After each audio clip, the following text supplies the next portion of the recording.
나폴레옹 힐의 책 부와 성공의 열쇠에서 소개하고 있는 성공의 핵심 원칙 5가지, 열망, 상상력, 끈기, 마스터마인드, 두려움의 극복 중 오늘은 두려움의 극복에 대해 설명드리겠습니다. 사람은 누구나 원초적 두려움을 가지고 있습니다. 원초적 두려움을 흔히 나타나는 순서에 따라 열거하면 가난에 대한 두려움, 비판에 대한 두려움, 건강 악화에 대한 두려움, 실현에 대한 두려움, 노화에 대한 두려움, 그리고 죽음에 대한 두려움입니다.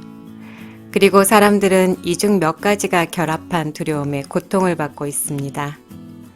오늘은 원초적 두려움 중 가장 많이 나타나는 가난과 비판에 대한 두려움과 이를 극복할 수 있는 방법에 대해 알아보겠습니다.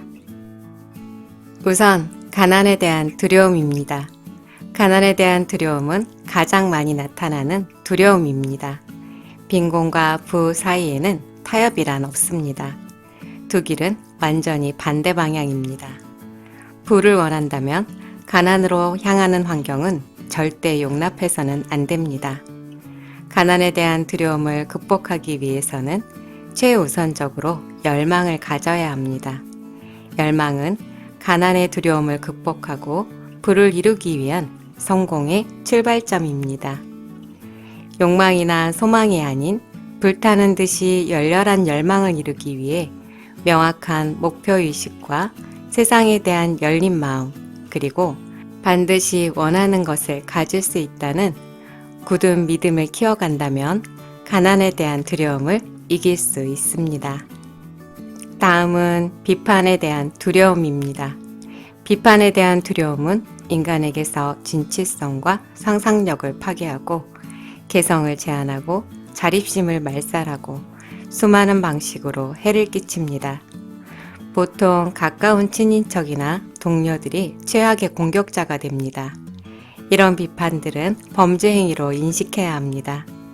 인간의 본성이란 비판이 아닌 건설적인 제안을 통해 각 개인이 가진 최선의 감정과 행동을 이끌어낼 수 있습니다. 비판의식이란 모든 인간이 마음속에 과도하게 지닌 서비스 정신이 발현된 것이라 볼 수 있습니다. 누구나 비판의식을 마음속에 한가득 가지고 있으면서 다른 사람의 부탁이 있든 없든 무료로 이것을 마구 제공해 줍니다. 이런 원하지 않는 타인의 과도한 서비스 정신 때문에 내가 열망하고 원하는 것들을 주저하거나 두려워할 필요가 있을까요? 다른 사람들의 비판이 싫어서, 두려워서, 원하지 않거나 틀리다 생각한 길로 가거나 벌어진 일들을 방치해서는 안 됩니다. 지금 확실한 한 가지만 기억하세요. 나의 미래는 지금 나의 결정과 행동으로 만들어진 것이고 최종 결과에 대한 권리와 책임은 온전히 나만의 몫이란 점을 꼭 기억해야 합니다. 오늘은 인간의 원초적 두려움 중 가난과 비판에 대한 두려움을 알아보았습니다. 우리가 절대적으로 통제할 수 있는 것은 단 하나, 바로 우리의 생각입니다. 이는 인간이 자신의 운명을 통제할 수 있는 유일한 방법이기도 합니다. 만약 우리가 우리의 마음을 제어하는 데 실패한다면 다른 그 어떤 것도 통제할 수 없을 것입니다.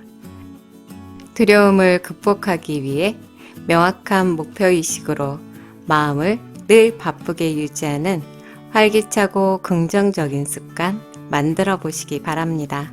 감사합니다.